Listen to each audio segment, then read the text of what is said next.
Today, we are digging into a feeling that, let's be honest, we all know way too well.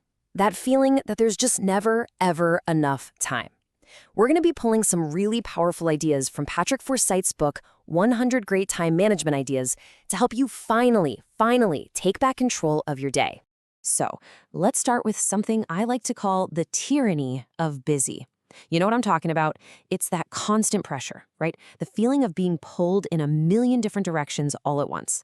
It's that absolute chaos of a to-do list that just never ends. But what if the answer wasn't about working harder? What if it was about working smarter? So let me ask you a question, and I want you to be really honest with yourself. Does this sound like your life? Your day is just a constant stream of interruptions. You spend way more time putting out little fires than actually moving forward on the big stuff, just lurching from one tiny crisis to the next. If you're nodding your head right now, trust me, you are not alone. And here's the really frustrating part. It's not because you're not trying. We all start the day with these grand plans, right? We're determined to be productive. But then this sheer volume of tasks and emails and notifications, it just creates this tidal wave that completely overwhelms us. And all those good intentions, yeah, they're pretty much gone by lunch. So how in the world do we break out of this reactive cycle? Well, it all starts with a pretty fundamental shift, and it's built on 3 core principles. This is the point where we stop just reacting to the chaos and start intentionally organizing our time. And let's get one thing straight right now. There is no magic formula here. Good time management isn't some complicated system you have to buy into. It's just the result of turning a few really simple but really powerful ideas into rock-solid habits. You do them until they just become second nature. And here they are, the 3 principles that are the bedrock of everything. First, you list out everything you have to do. Simple enough. Second, you give that list priorities. And third, and this is always the hardest part, you actually do what the plan says. It sounds almost too simple, but believe me, mastering this is the whole game. Okay, so if assigning priorities is that crucial second step, how do we actually get it right? I mean, how do you decide what really matters when everything feels like it's urgent? Well, let's look at 2 incredibly powerful tools that will help you cut right through all that noise.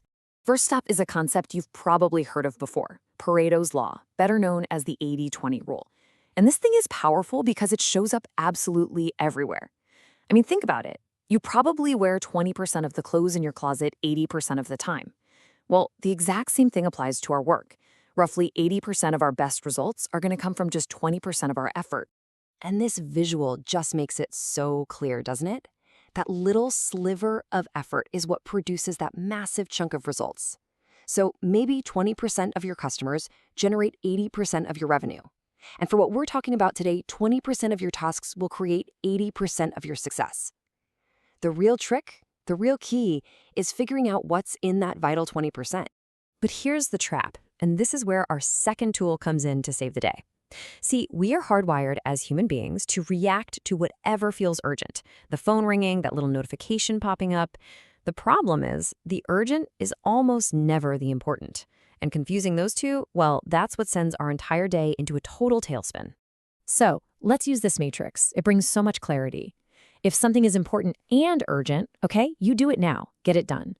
But if it's important and not urgent, you schedule it. You protect time in your calendar for it. Now, what if it's urgent but not important? You delegate it, get it off your plate. And if it's neither important nor urgent, you delete it, just get rid of it. Be ruthless. This simple little grid is a decision-making machine. Okay, so we've got our prioritized list. We know what matters. Now comes the really hard part. Actually doing it. This brings us right back to that critical third step, do what the plan says. But to even have a chance, we have to face one of the biggest, most destructive myths in the entire world of productivity. Oh yeah, it's just quicker to do it myself. The famous last words of every single overwhelmed person on the planet. We've all said it, we've all thought it, and you know what? In that one single moment, it might even feel true, but it's a trap. And it's what keeps us stuck doing the little things we shouldn't be doing. The only way to break free from that do-it-myself trap is to fully embrace what we'll call the investment principle. It's actually really simple. You have to be willing to invest a little bit of time right now in order to save a massive amount of time down the road. Let's make this super concrete. Let's say you have this little 5-minute task that comes up all the time. Sure, you could just do it yourself. Or you could invest 15 minutes, one time, to properly teach a colleague how to do it. After they've done it just 3 times, you've already made back your time investment. And from that point on, it is pure, continuous time saved forever. So, after all this, defining the problem, learning how to prioritize, learning how to execute, what's the actual payoff? What do you really stand to gain if you put these ideas into practice? Well, according to the research, for someone who's just starting to apply these principles, the potential improvement in how you use your time it's just staggering. We're talking about somewhere between 10 and 20%. No, seriously, let that sink in for a second. A 20% improvement in your time, that's the equivalent of getting an entire extra day of productive time every single week. So the real question becomes, what would you do with it? I mean it. Really think about that. What would you do with a whole extra day every week? Would you finally tackle that big strategic project you can never seem to get to? Would you spend more time with your family? Learn a new language? This isn't just about cramming more stuff in. It's about creating the space to do what actually matters to you. And that really brings us to our final and maybe most important idea. Because this stuff isn't just about productivity hacks. It's about building a life. It's about making sure that when you look back, you see a life that was filled not with all the things you had to do, but with the things you chose to do. Because in the end, the deepest regrets, they're always for the important things we